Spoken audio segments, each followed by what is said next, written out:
I'm calling this one the Pandering Part 2.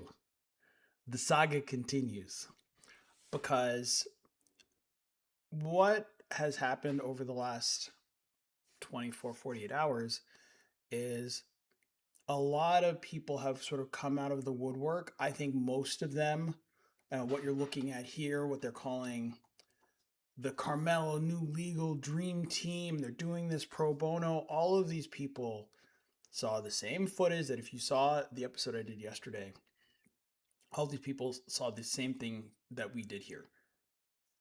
He has no chance of getting out.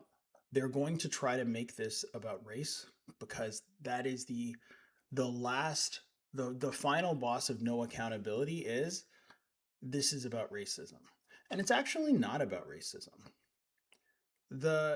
This incident started, if we leave race out of it, this incident started because it was raining on a high school track meet, and one student looked around and said, "Hey, I'm going to go sit under the tent of a school I don't belong in."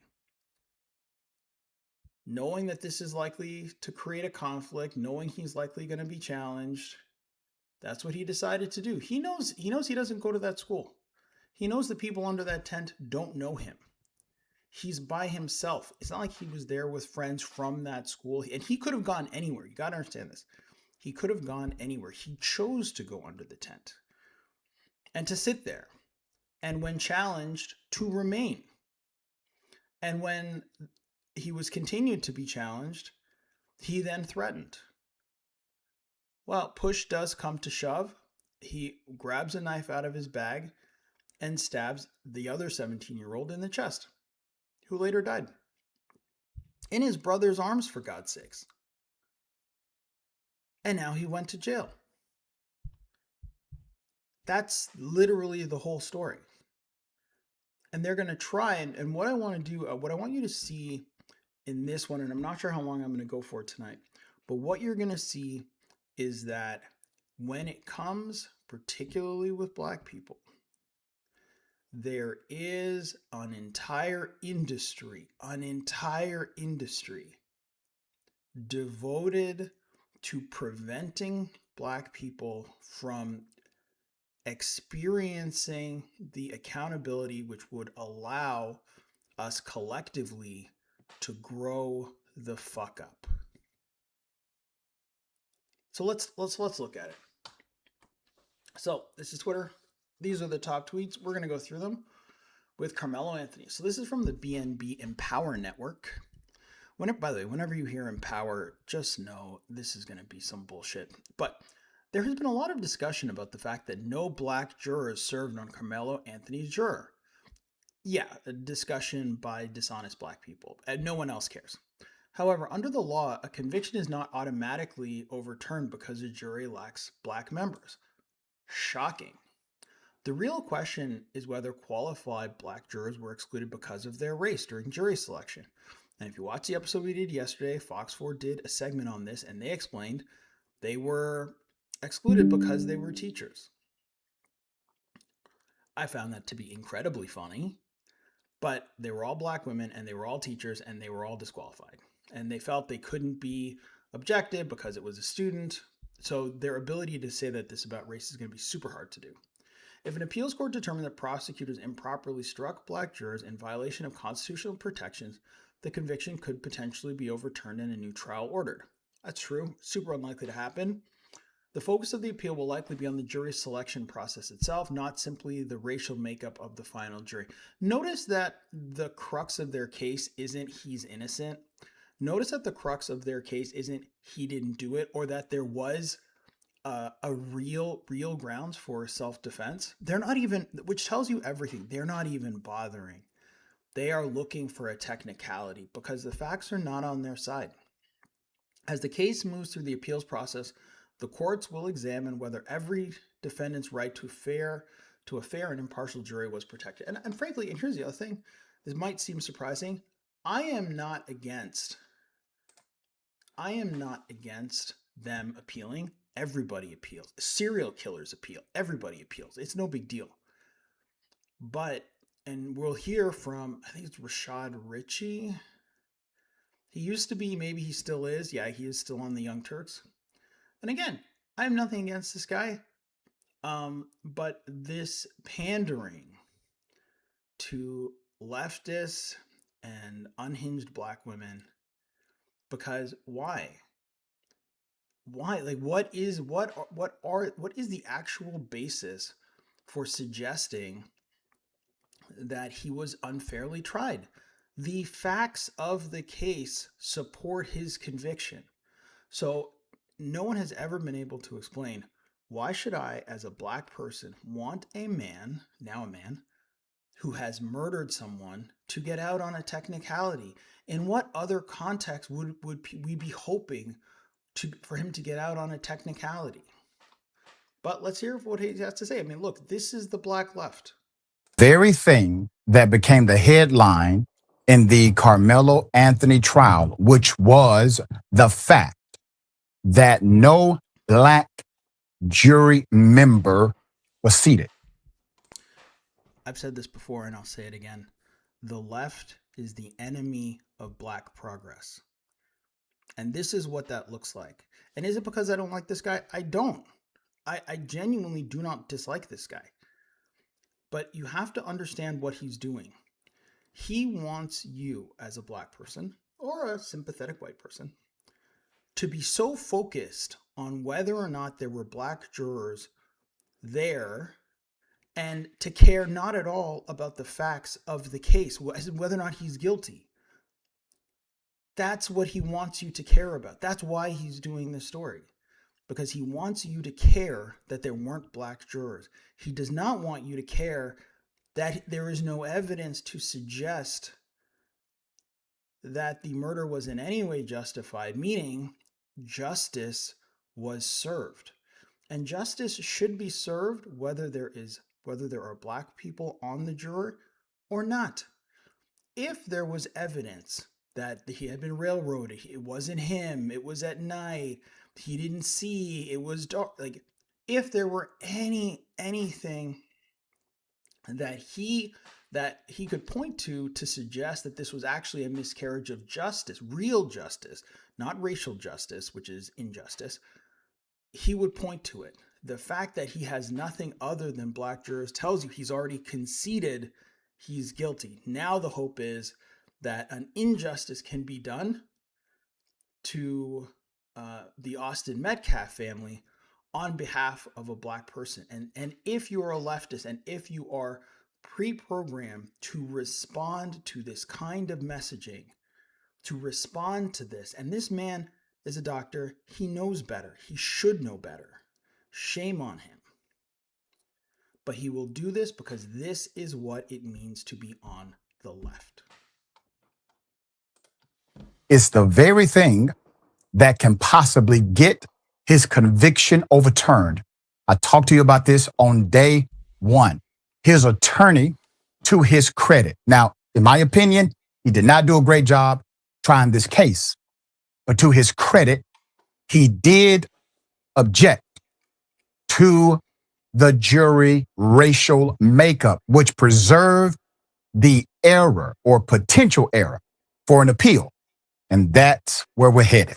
All right, I'll put it up full max. According to Atlanta Black Star, the Texas jury that sentenced Karmelo Anthony to 35 years in prison this month did not include a single black member on the jury.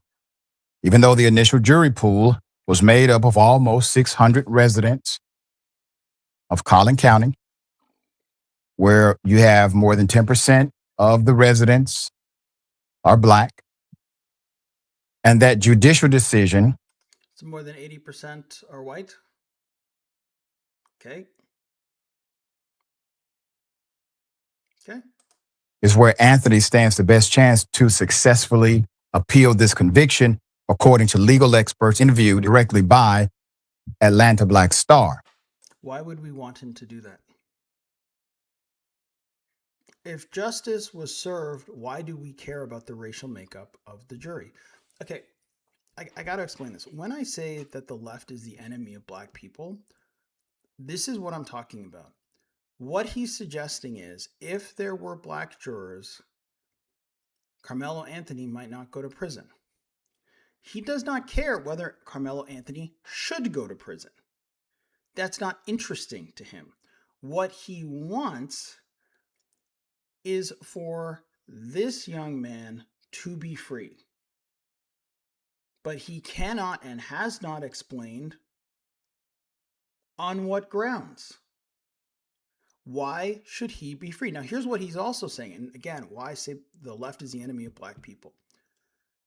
What he's saying is if you simply put a black person there, through the hive mind, through the emotional reasoning, and don't forget they were all black women who were stricken. But what he's arguing is that black people, through our collective hive mind, our emotional reasoning, our racial solidarity, our inherent racism against white people, would have ignored the evidence and set a murderer free because he looked like us. Now, you ask yourself, what does that do for the relationship between black people and white people? What do you think happens if we were to go around proudly saying, we will never convict one of our own for killing one of you? What do you think the message that sends? In an age where black people have no fucking friends, I say this all the time, black people have no friends.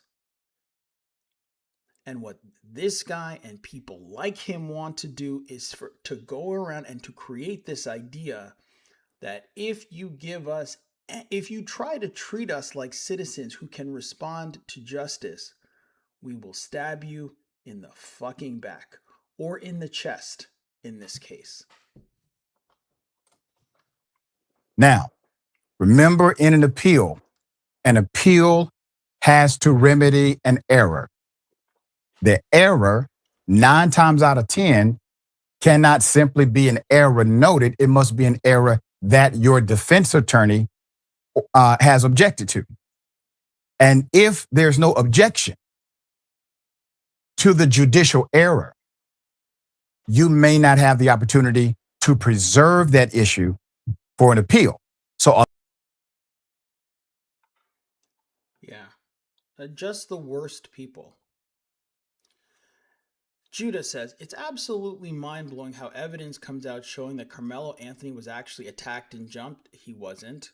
He even ran away. He didn't. He ran after he stabbed someone and they pursued him. They did not pursue him. All of this is not true. We literally looked at this yesterday. Like, I'm sorry, I'm just going to read this. He had no choice but to defend himself. He was scared. It's crazy how the media has portrayed Austin Metcalf as an angel when in reality Carmelo was the victim. That's absolutely not true. Oh, they've got the video here. Uh, let's speed it up. So what you're seeing in the upper left-hand corner here, this is it. This is it. There's some sort of tussle. There's something going on. It's super grainy, really hard to see.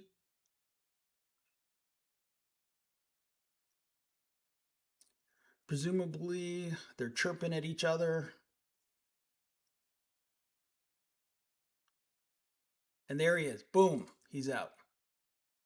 He stabs him and he runs away. That's what happened. And if you don't believe me, you can watch a little bit more and then he'll take off this way. Yeah, and he runs. And he runs. And he runs. By the way, what's not happening, what's not visible here is Austin Metcalf is dying in his brother's arms off screen. So when this person says he was attacked and jumped, he ran away and they pursued him, none of that is true. Literally none of that is true. But the reason why I'm doing the show tonight is because the pandering is unreal. And I don't know, maybe it does well. Look at this 29,000 likes, 8,000 retweets, 2,900 comments. Reach 1.6 million people. This is why the pandering works. This is why it works. It works because rage engagement is super popular, like it's super easy, and supporters will come in and mindlessly retweet and like. And this guy, he either knows or he doesn't know. He either cares, well, he says, we came in on slave ships, but we're leaving out on chariots. And he has a UFO and Matthew 19:7, and you're just like, geez, all right, all right. This guy might be too stupid to understand. He believes he's the Lion of Judah. Okay, he might be too stupid. Is that ableist? Am I allowed to say that? That's probably okay. Let's move on. Tamara Neely says, same look, different day. As I sat in the courtroom observing Carmelo Anthony, I watched him carefully. People have wondered why the defense didn't put him on the stand. After watching him throughout this trial, I think I understand why.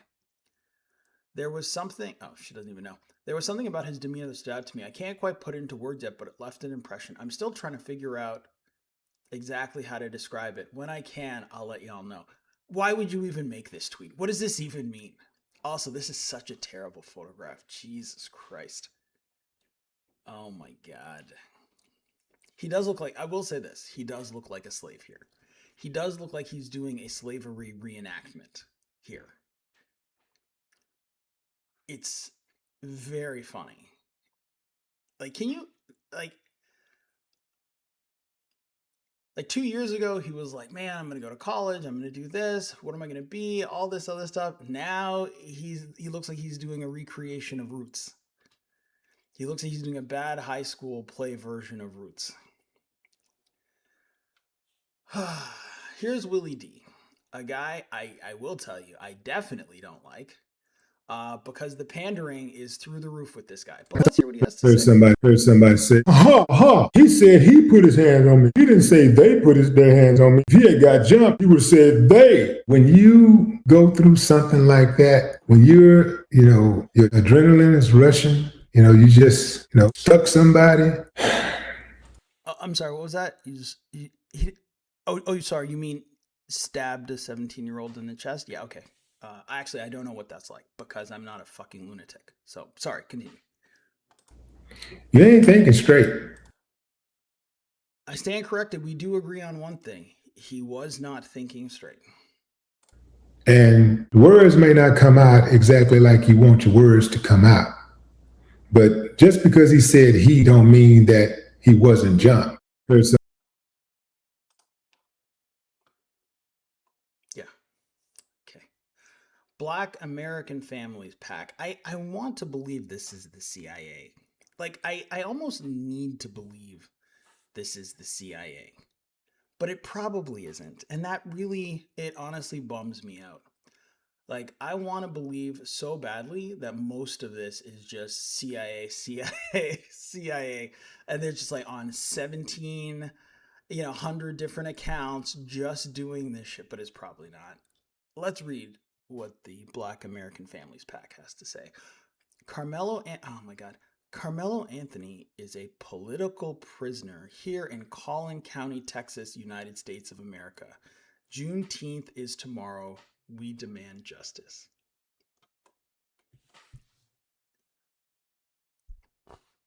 We are not a serious people. There's so much silliness in the black community. And I almost don't even want to call it silliness because it's so dire. People are getting killed, but it's so unserious. It's hard for me to even, without being performative, it's so hard for me to raise my energy to the level where I think this deserves. It's a little bit like talking to a child and you're just like, everything you've said is wrong. All of your concepts are just word salad. He's not a political prisoner.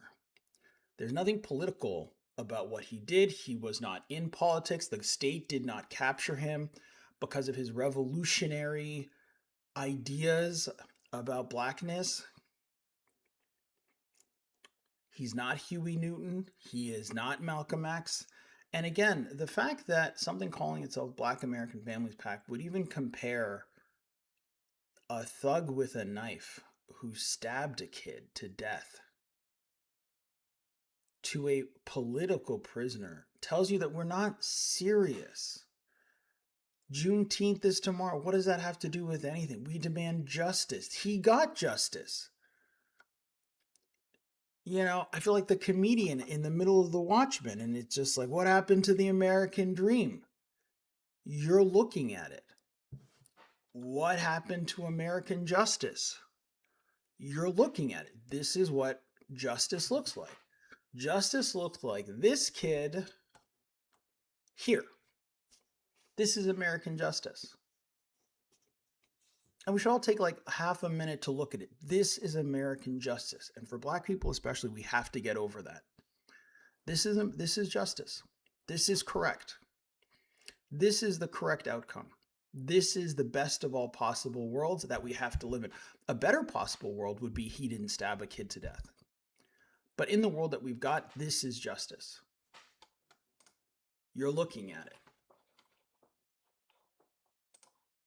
And until we get over that this is what justice, when you do things like that, looks like, we will never move forward.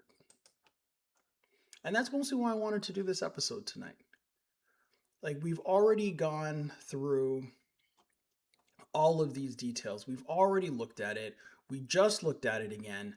There's not much to it, but the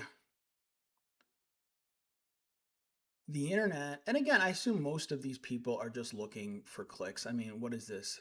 2.6, 2,600 views, almost 400 retweets, 500,000 people saw this. Let's listen to an unhinged white woman tell us about the case. Let's talk about the two different mugshots because I can prove that they were photoshopped. I know Secret Service Sam talked in on this, but I decided to do my own little investigation. Many of you who know my page have seen me do this before, but what I did was I overlaid one of the mugshots with the other, lined up the eyes, the nose, the lips so that they perfectly matched up. And yet look how different the photograph is just from the shape, the shading. So funny. White lady discovers focal lengths, but it's fine. Continue. The ears don't match up. There are certain things in your facial structure that does not change with age, weight, anything like that. Things like eyes, nose, lips, ears. But they might change depending on the camera that is taking your photograph, because a photograph is a 2D image of a 3D object. So yeah, depending on how far you are, depending on where the camera is, they can make your face look quite different. This is... Those things do not change. And I tried my best to literally get them to match up because sometimes lighting, camera angles, all that stuff is effective. I did so much manipulating that it is impossible for those things to have not been changed. And in the course of me trying to figure out how these pictures could line up, I noticed the most solid evidence that this... Okay, I gotta go. All right, we're just gonna move on. We can't deal with this. Sunny Hostin has some words for us, folks. In case you are very sensitive to endless, really bad arguments, this is going to be a tough episode.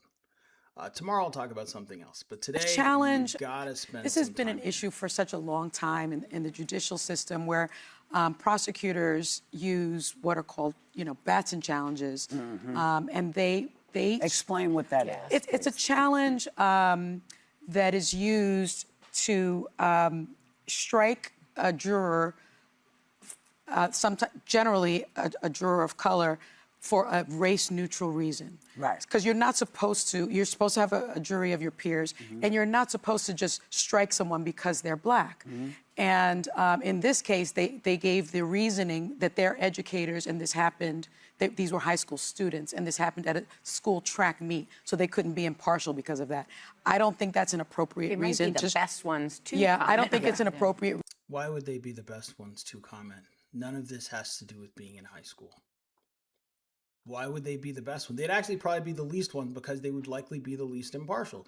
Now, do I think that they also wanted them off the jury because they were black? Probably. I mean, if you believe half of the stuff that we're about to see, you unfortunately have to conclude that you have to get these people off your jury. You have to.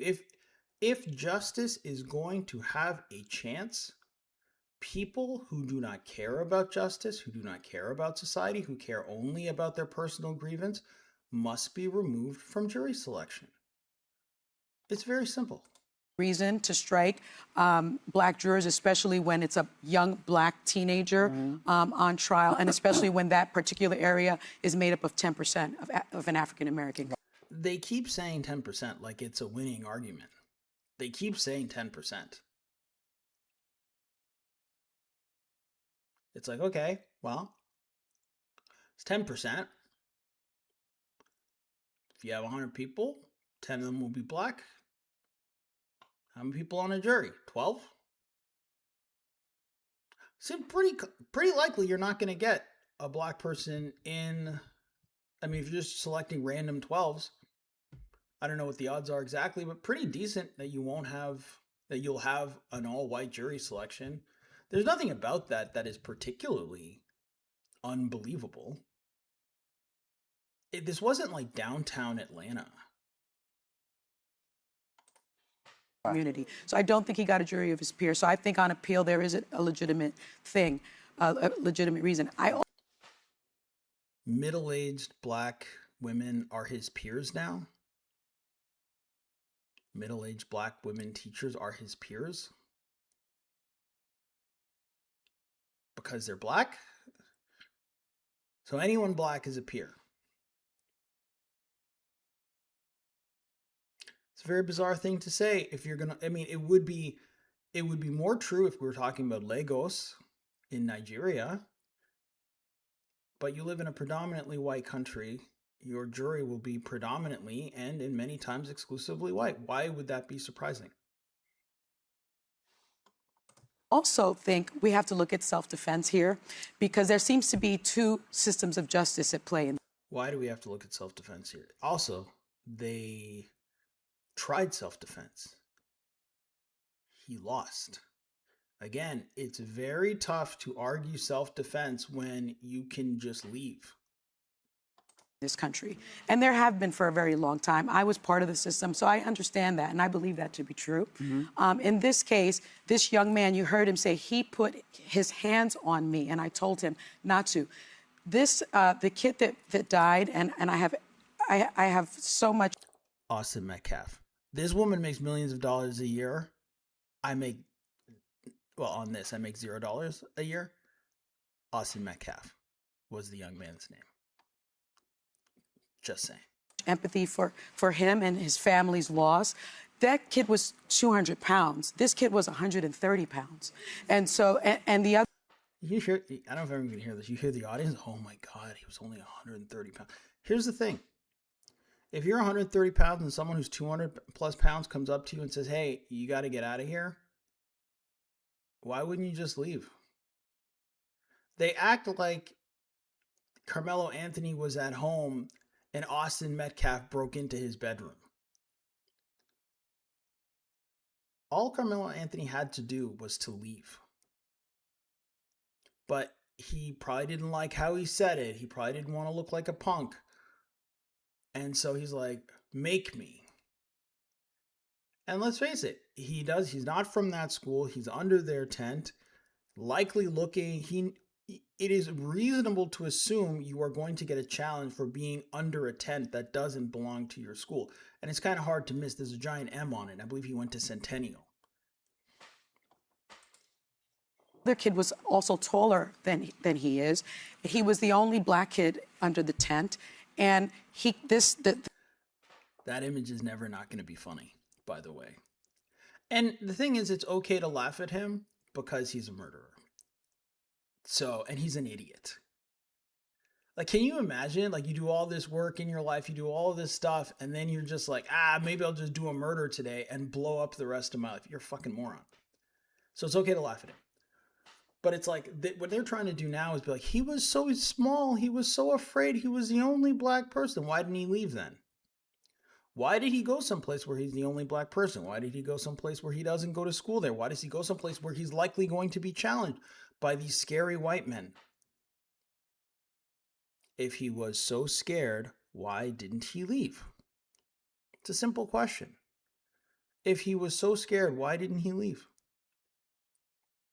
You saw he was able to leave. After he did his stabbing, he was able to run up the bleachers. Do you really think those kids are going to chase some loser up the bleachers in the rain? This isn't Back to the Future. They would have just let him leave. He didn't want to look like a bitch. And so he had to stand his ground. Well, now look at you. That's what it looks like. The victim here had his twin brother with him, who was also a very large person. If you don't fear for your life, if you weigh 130 pounds. This is the problem. The problem with black women, and I know Sunny Hostin is not technically black, but I want you to hear the next thing she says and understand why I've just said that. I weigh 130 pounds. Facing somebody that's 200 pounds, I would be terrified of that. So I don't know. Okay, this is the problem. By the way, this is why there are no black jurors.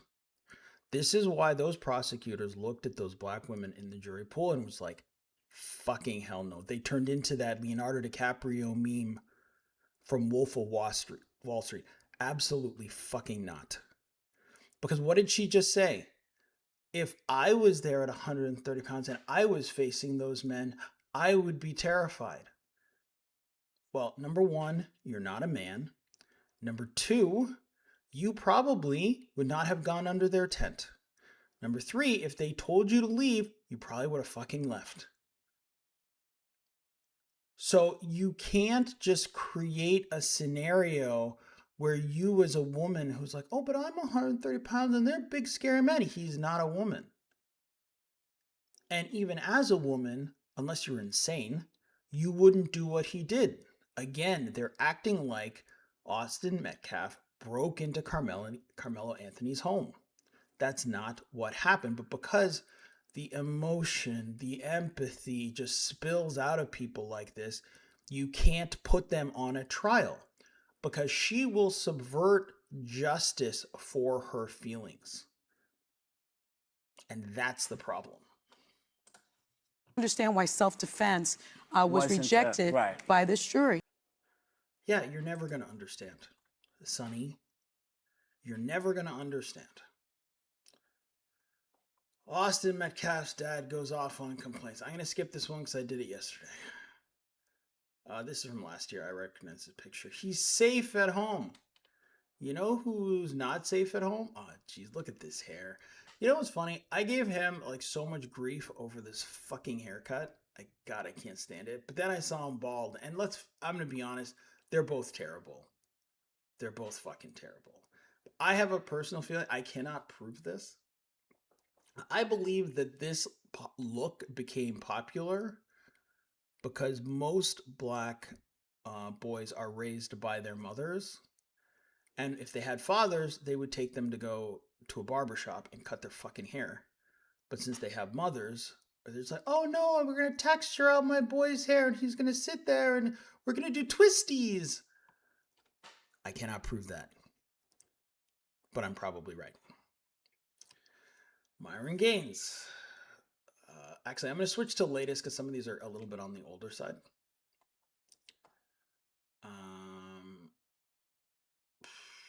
Oh, this is Kyle. It's the Daily Wire. I can't wait to skip this article. I don't know if it's worth it. All right, let's go back.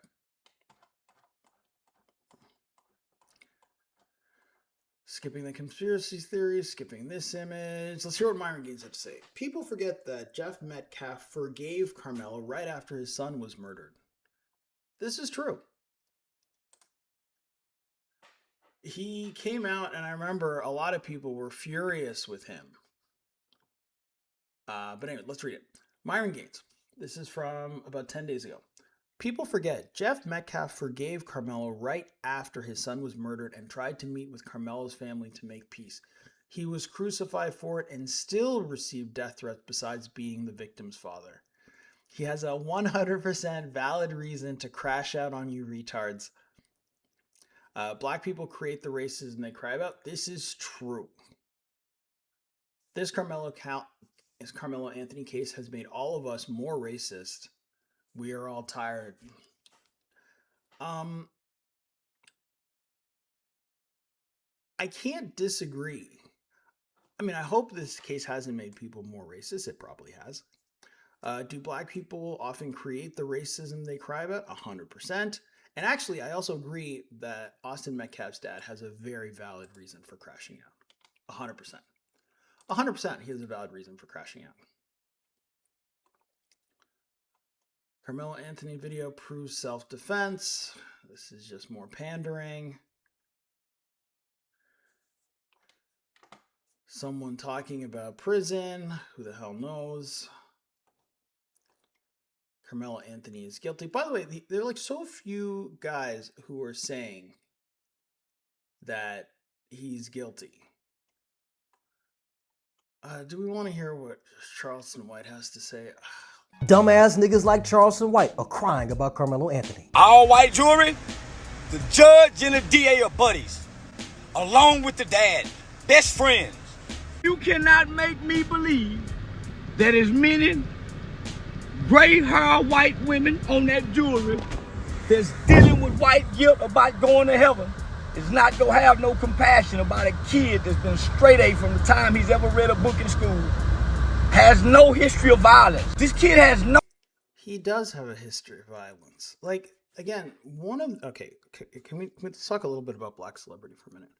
One of the problems, easily one of the biggest problems in the black community is when we think of black, I almost hate to use the word leader because that isn't really, when we think of like black figures,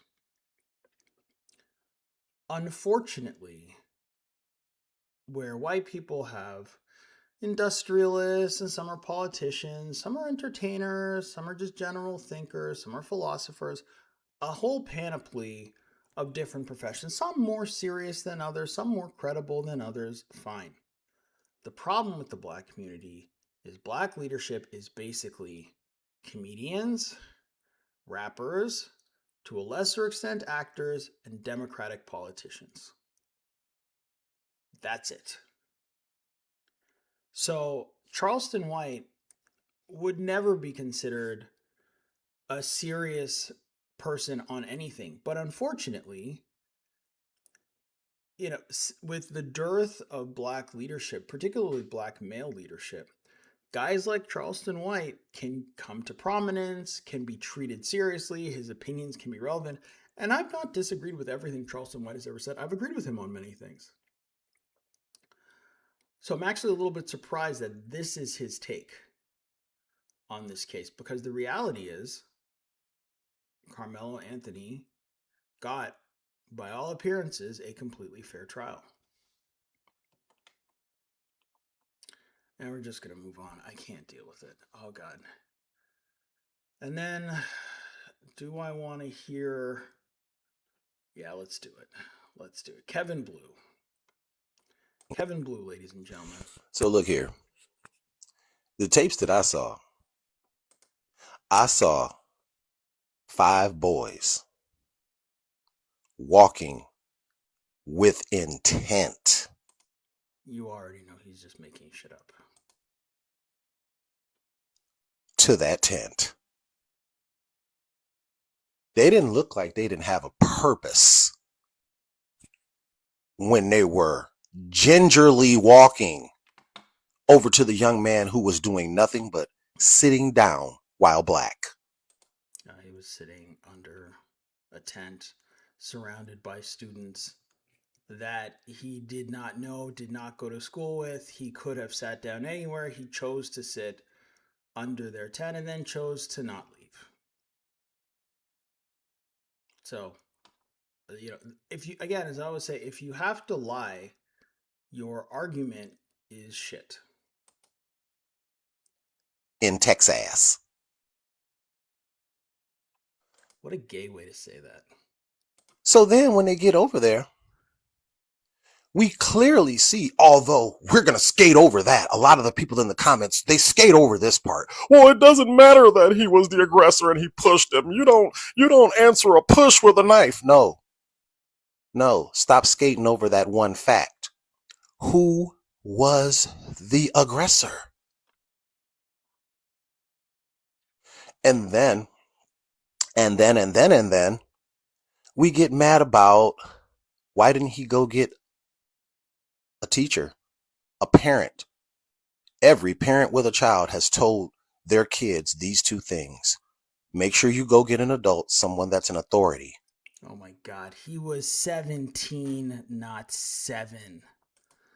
And my personal favorite, keep your hands to yourself. Super irrelevant. This is high school. Also, I like this image here. She's like, Derek Chauvin only got 22 years and Carmelo Anthony got 35. Derek Chauvin kept his knee on a guy's neck until he died. Carmelo Anthony definitely stabbed a kid and he died. It's very different. It's very, very different. So totally, yeah, I would expect 22 years for one and 35 for the other. If it was different, it would be much worse. Oh yeah, we want to forget that. I want to note that this adult man has purchased several action figures. Now, don't get me wrong, I have nothing against action figures, but I mean, the man also is wearing a Superman t-shirt. It's just a weird look. It's just a weird look for an adult man to be wearing a Superman t-shirt and then also commenting on this, and also can't seem to reconcile the fact that even if you want to make a case that like, oh, he pushed him, should he have pushed him? Maybe not. Maybe not. Should he have? Should Austin have let it escalate to that point? Probably not. However, he's 17. Kids push each other. It's life. We have to be very reasonable about this, and we can't hold other people to like. Can you imagine you're trying to hold a 17-year-old to a level of human perfection in order to, because he pushed or shoved, and again, potentially pushed or shoved another high school kid versus a similar high school kid, similar age, who stabbed him. Like, there has to be proportionality. And you can't hyper fixate on, well, she jaywalked, so that's why I hit her with my car. Don't you know you shouldn't jaywalk? And this is what this ideology does. Because you have to create the most ridiculous scenarios. You have to hold people to the most insane standards if you're going to hold this view. You have to be a goofy guy surrounded by comic figures in order to hold this view. It's very silly. You can't be a serious person. You can't have integrity and also hold these views. And that's why it looks like this. That's why this, what you're looking at, is the end result of thinking this way. We don't want to talk about that. No. Why would we talk about that? It's totally irrelevant. We don't want to talk about we tell our kids that. Not now. Not when it doesn't fit our narrative. What? Brother, what narrative? What do you mean? Also, this voice affectation he's doing. By the way, as a black creator who makes videos on the internet, when you're black, there is a kind of performance voice that you can do, which is really what he's doing. We don't want to talk about love. And like, it's that horrible up and down sound. And we do that because people seem to like it. You're definitely going to get attention if you do that. I don't do that because I have self-respect. But that is an affectation. He doesn't have to talk like that. Why forever would we do that, 16?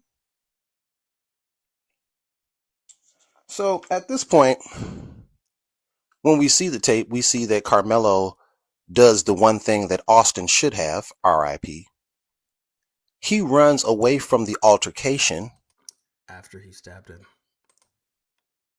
and he stops running, not leaves the campus like Case and Allison did and had to go get picked up by the police. He went straight to an authority figure. He's talking like these kids were 7 and 8. They were both 17.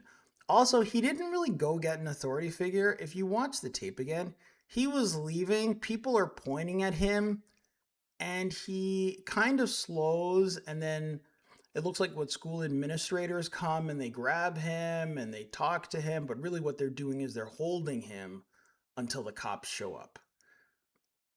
He didn't really go get like help.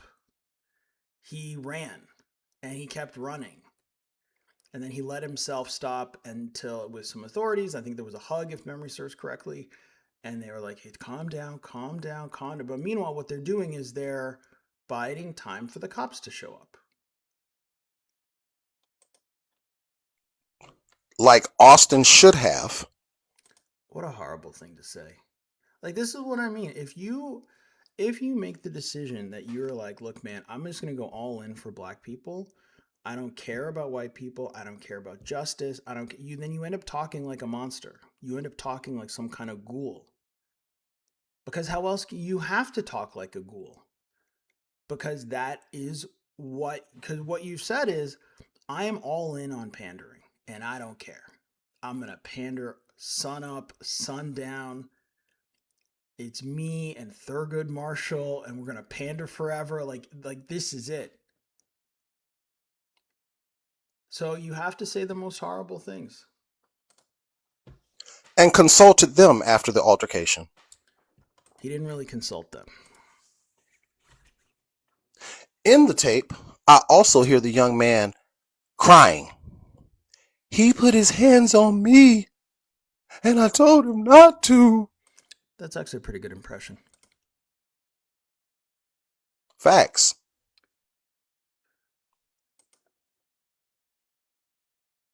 Yeah, but I mean, they are facts. They don't prove anything, but they are facts. They also don't justify stabbing someone. But his entitlement and the way he was raised told him that he had authority. Until he didn't. You mean until he was stabbed? Like think about the kind of person that you have to be. I think I might title this episode Monster Mash. Because think about the kind of person that you have to be to make that face about a 17-year-old who got stabbed. I shouldn't say got stabbed, who was stabbed. Who was murdered with a bladed weapon. Can you imagine like that smug like until he wasn't about a 17-year-old who got killed? And I posted this to Twitter today. When they pass the laws for resegregation, all of these people's tweets will be added to a giant historical record for posterity to know this is why we had to do this.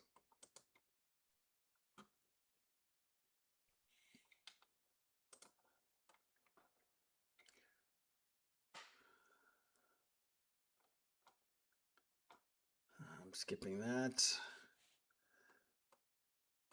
Okay, let's hear from the only doctor apparently in the black community. Exactly why.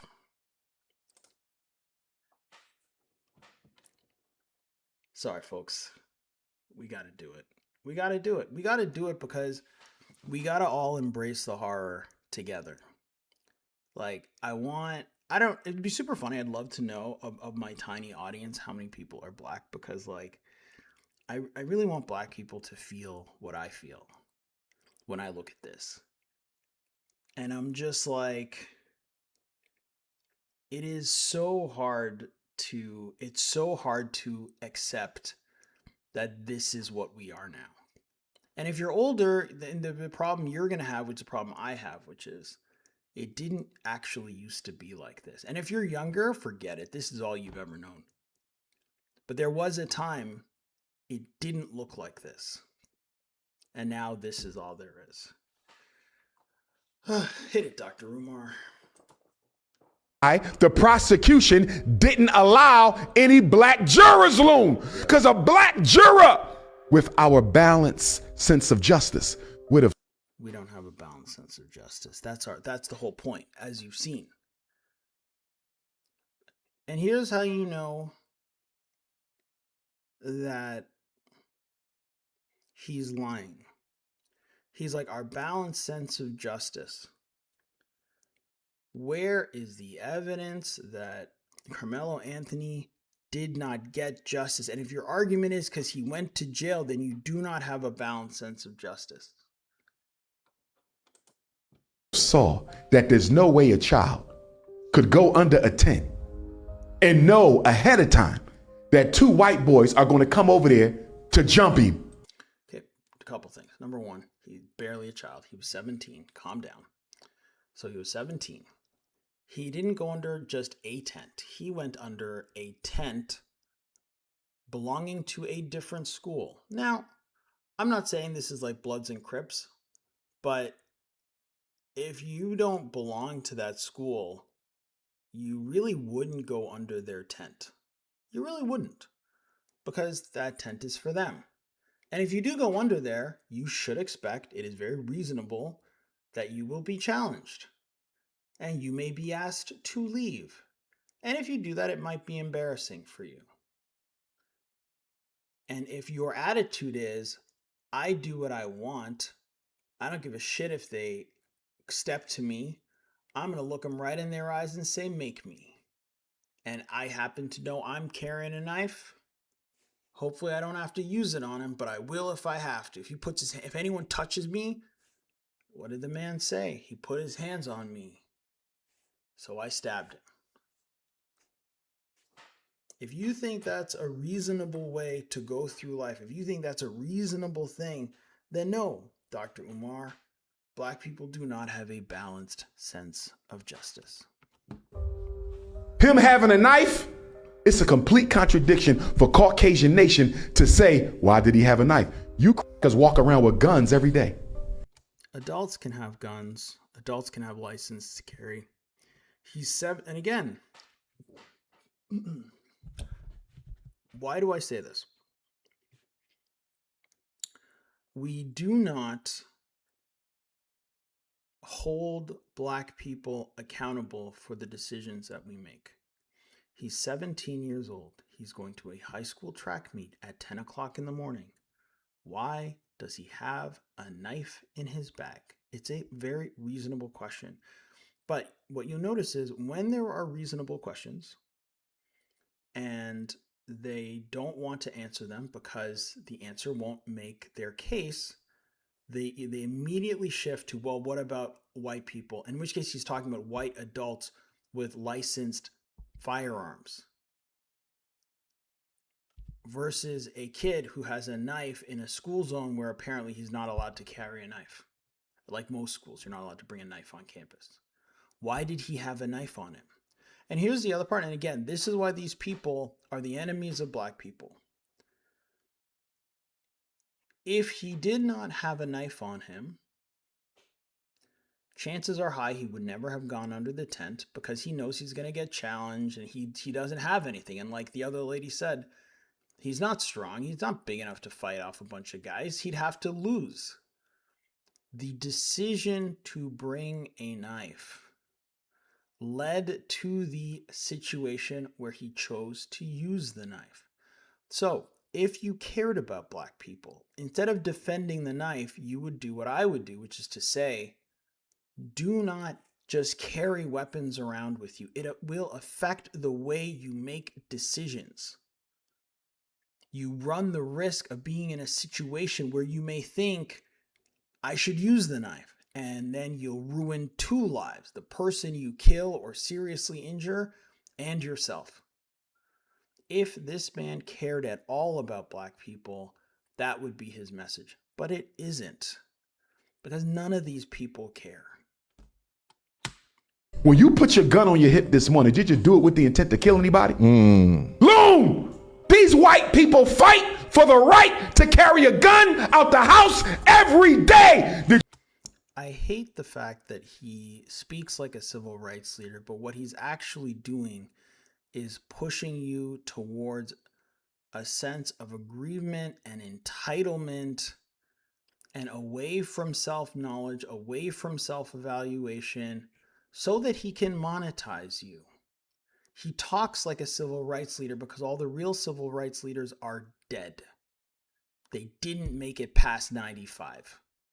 And everyone after that has been a fucking fraud.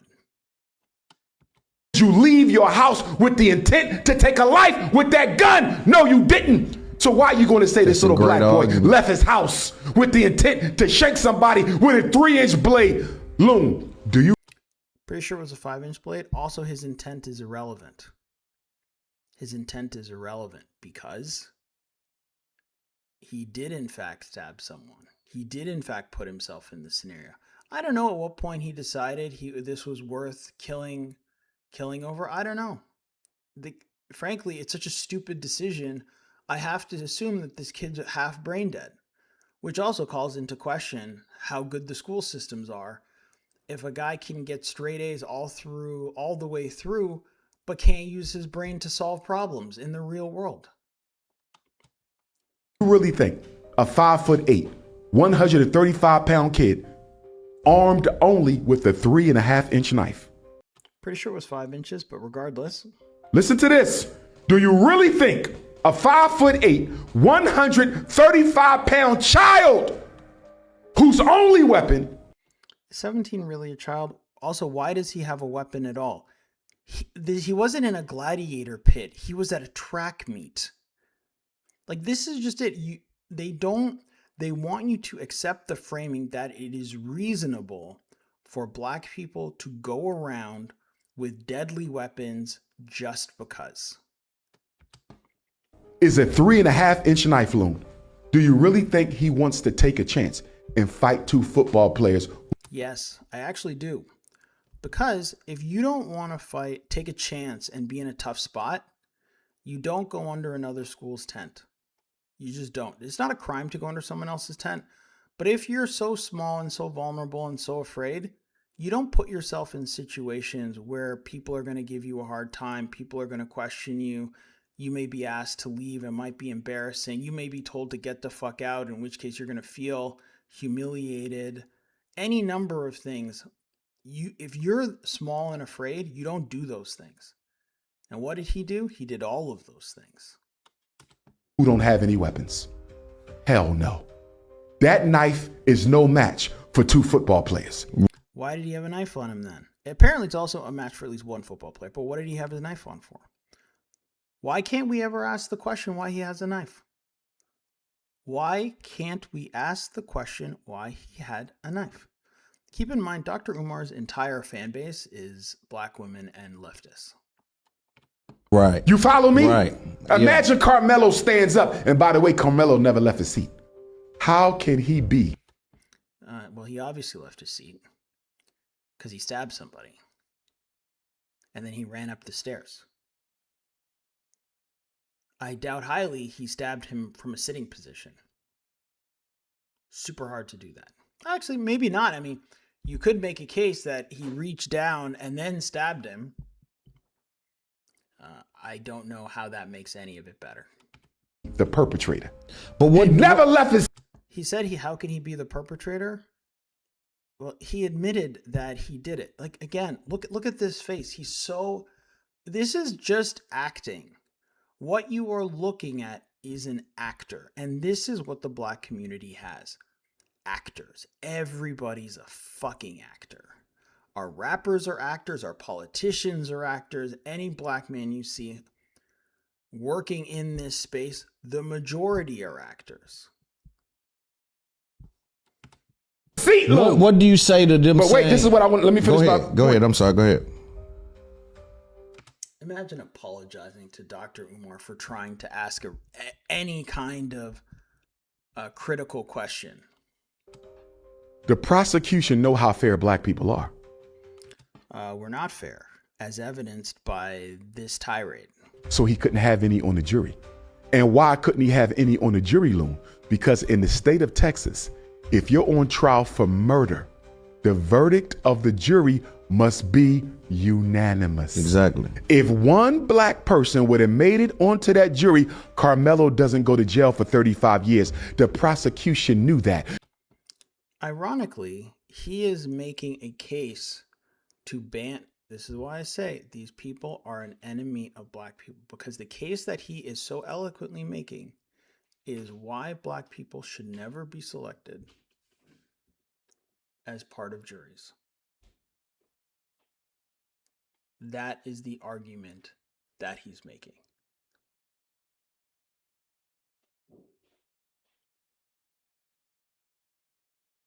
Because as he says, if you allow us to be on juries, we don't care about justice. We'll just let the black person go. So if he's right, and he's a doctor and I'm not, then the prosecution did their job, which is to get rid of every black person they can find so that justice can actually be done. That's the argument he's making. Like, tell me I'm wrong. Which automatically tells you what? The prosecution knew that the case was flawed from the beginning. Why you think they won't show you the video, Loon? They keep showing you grainy videos when you had witnesses out there who said a lot of people videotaped the situation. Most of the kids under the tent taped the case. Loon, they taped it. Why did we never see the clear video? Because if you would have saw a clear video, you would have saw that Karmelo was not just in an altercation, okay, with Austin, right? It was Austin and Hunter. And not only was it Austin and Hunter, there were two other boys. 4 boys tried to jump Karmelo, Loon. Tried to jump is doing a lot of work in this sense. Ironically, more work than Dr. Umar does to make a living. 4 of them. This is why they never showed you the video. And now they want you to join the Patreon. You can't win like this. You can't even remotely manage this. And this is the last one because I can't take much more of this. Hotep Jesus wants to be clear because his words are being taken out of context. He does not agree with Karmelo stabbing Austin Metcalf. Well, is he not merciful? He doesn't agree with that. What a thing to say. By the way, this is the level of pandering. You can't even condemn a murder. You have to say, I don't agree with it. All he's saying is, had Austin kept his hands to himself, both of these kids would be heading to college now. And he's like, that's it. That's the take. The woke right doesn't want to acknowledge a part of the equation, that part of the equation, and instead engaging honestly. And instead of engaging honestly, they twist his words. The middle ground, here we go. The middle ground that everyone should be able to agree on is this. Karmelo was wrong and Austin should have kept his hands to himself. Both things are true at the same time. But the right has fully turned into the left on this one. They have a bias because race is involved and they can't see past it to be honest about the full picture. Here's the lesson Hotep Jesus says should come out of this situation. When you engage in a physical altercation, you never know if the person you're putting your hands on is armed. You have to approach every physical confrontation as if the person has a weapon because sometimes they do. That's the real lesson people should take from this case, not just who was right or wrong. Okay, let's get into it. First of all, you don't agree or disagree with stabbings. You can condemn the stabbing. It's probably the easiest way to do that. So you can say Karmelo Anthony was wrong. Karmelo Anthony should not have stabbed anybody, let alone Austin Metcalf. He got the punishment that fit the crime. An injustice was not done to him. The injustice was done to Austin Metcalf and his family. They are the ones who received the injustice. They are the victims in this situation. That's clear. What is the rest of this? Karmelo was wrong and Austin should have kept his hands to himself. Okay, so if you want to talk about like, okay, well, what See, it's weird to do this because you're like, you want to talk about the lessons. Two high school kids can get into a tussle, but if one of those people is black, the odds of this turning into a murder are exceptionally high. And so if you're going to want to, if you want, and I don't know why you'd want to do this, but if you want to start looking for lessons for everybody, it would be to stay away from black people. That's the lesson. Because if Austin got into a tussle with a white kid, and I'm sure that has happened, he knows they're not going to stab him. And he mistakenly thought this would also be the case here, because why would anyone stab you over a nothing incident at school? Nothing's on the line. There's no But what he didn't understand was that the people he's dealing with are out of their fucking minds.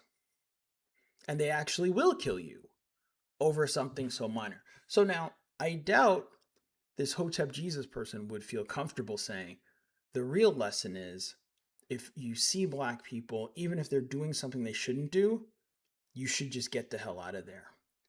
Because they will kill you over nothing.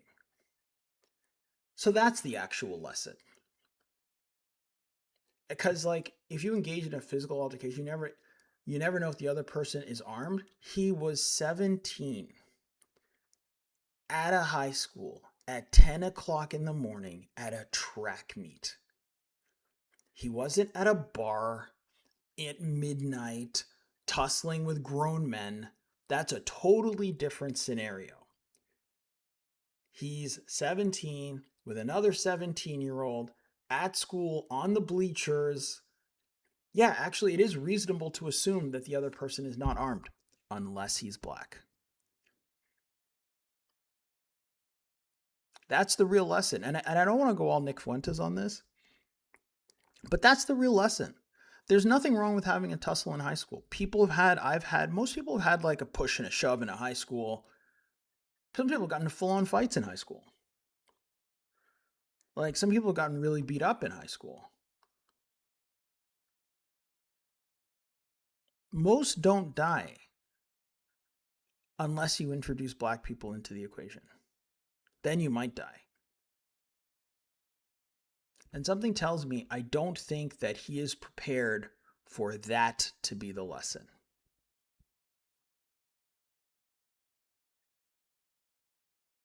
Anyways, that'll do it for me tonight. Thanks, everybody. See you next time.